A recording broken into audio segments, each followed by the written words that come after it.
one, I guess, navigate this narcissistic abuse when it's someone outside of a romantic partnership? It's interesting. I just finished with a client who has a narcissistic sister, very serious, way up on the malignant scale. And basically it's the same thing. You have to, in a family situation, if you can't go no contact, because maybe you have an elderly mom or dad, or you have some other circumstance that you need to keep some sort of contact with your family and your sisters involved, then you have to go to controlled contact. And that means, let's use Christmas as an example. You decide, you set the standard and you say, I'm going to go for 2 hours to see mom and dad, and then I'm going to leave. Allowing yourself the time to be with your parents and give them that family time, but also limiting that time before it escalates into something that's uncomfortable. So you're putting the boundaries and you're putting the standards on what you will do and not do. Again, taking away the should factor, because that controls a lot of what we do. We learn to do that as a child. You should be with your parents at Christmas time. Oh, okay, well, I'll go and do this thing. Maybe you don't want to. Maybe, I don't know, maybe you want to go to the movies and watch Spider-Man on Christmas Day. Like maybe there's something else that you want to do. So it's about setting those boundaries for yourself and the standards for the relationship for yourself. If you can go no contact with a sibling or a friend or a neighbor or any of those things, by all means do that. As far as a job goes, that's a tricky one, because if you are in a situation, again, you have to set boundaries, you have to set standards, but if you can't modify the situation to make it somewhat tolerable for you, then it's time to write your resume and just move on to another job. It's basically no contact. You break up. Right. Break up with your boss. Gotcha. Yeah. Yeah, thank you. I appreciate you going into that for people who are watching right now, who it's not necessarily linked to a romantic partnership, but all the many other kinds of relationships people can have. I'm also curious, right? We talked a little bit about, right, finding that internal validation, being able to be alone. And it also makes me think of, right, abandonment wounds, because I know a lot of people, it kind of goes hand in hand, right? They struggle with struggle with the fear of being left. And maybe that's why they don't leave a relationship. Any thoughts there for someone who has those really like deep abandonment wounds and how to navigate that? Couple of things.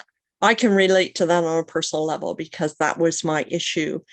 And for abusive relationships later, it took me a lot of courage to say that out loud, that I had been abandoned by my family.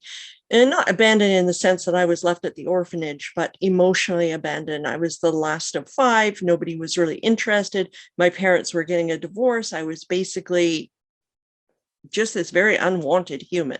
Just, bad timing all around. And I was emotionally abandoned.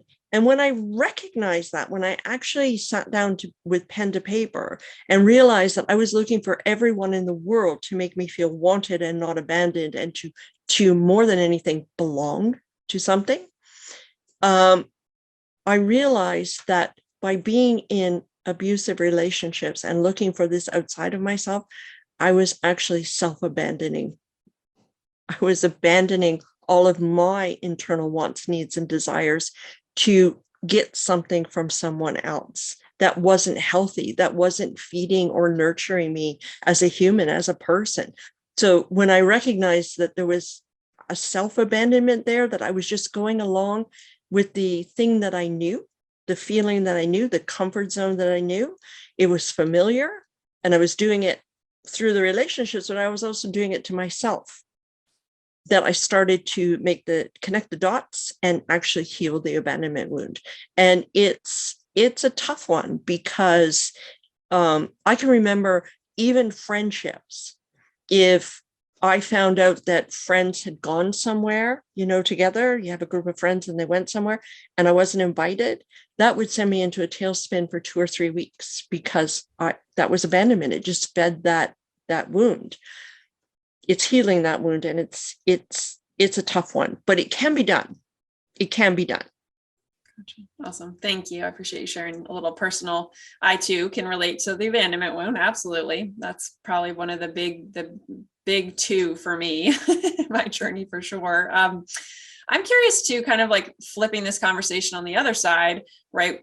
And when we talk about like whoever the narcissist is, what's your experience in like, why does a narcissist become a narcissist? Can you share a little bit about your thoughts around that? I've been having a lot of conversations about this with about this. Are they, nature versus nurture? And my thoughts on this is that it's a learned behavior. This child who grows up to be the narcissist is literally a golden child put on a pedestal, can do no wrong, probably showered with material things, told that they are the best and the greatest and the most wonderful and all of those things. They're never challenged at anything or kind of brought down off of that pedestal. So they grow up, and when you don't adore them or feed that or act like they're supply, that they're like vampires, they have to feed off of you. If you don't do that, they will move on to find the next person that they can feed off of. If you have something like an abandoned wound like I had, it was perfect because they know exactly how to play the game. They listen to you, they find out what your gaps are, and they feed right into them. Yeah. Interesting. Yeah. Go ahead. But I can remember in all 4 of my relationships, I thought, oh, this guy really wants to hear about me and talking a little bit about me. And I can remember each and every one of them looking at me and saying, I would never hurt you like that, feeding right into that wound. Right. Yep. There you go. Trauma bond. Boom. There you go.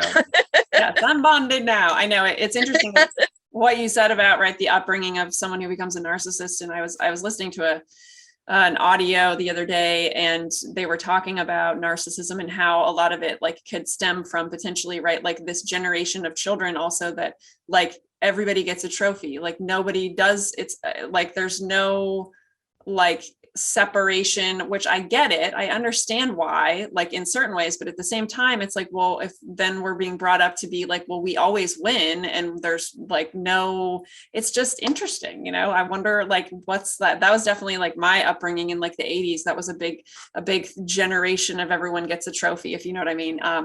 And I think that definitely can do a lot of damage because it's not realistic for the future. What it's like in the States, but in Canada now, kids pass every grade. They don't even have to write the exam. If they sit down and say, I don't want to do the exam, the teacher cannot fail them. They just go to me, that's ridiculous. Yeah, that's interesting. That's feeding narcissism right there. Right. Yeah. And entitlement too, right? And entitlement. Yeah. Interesting. Yeah. I think there's so much to explore in the world of like societal, narcissism as well. And like how this has been, created over generations.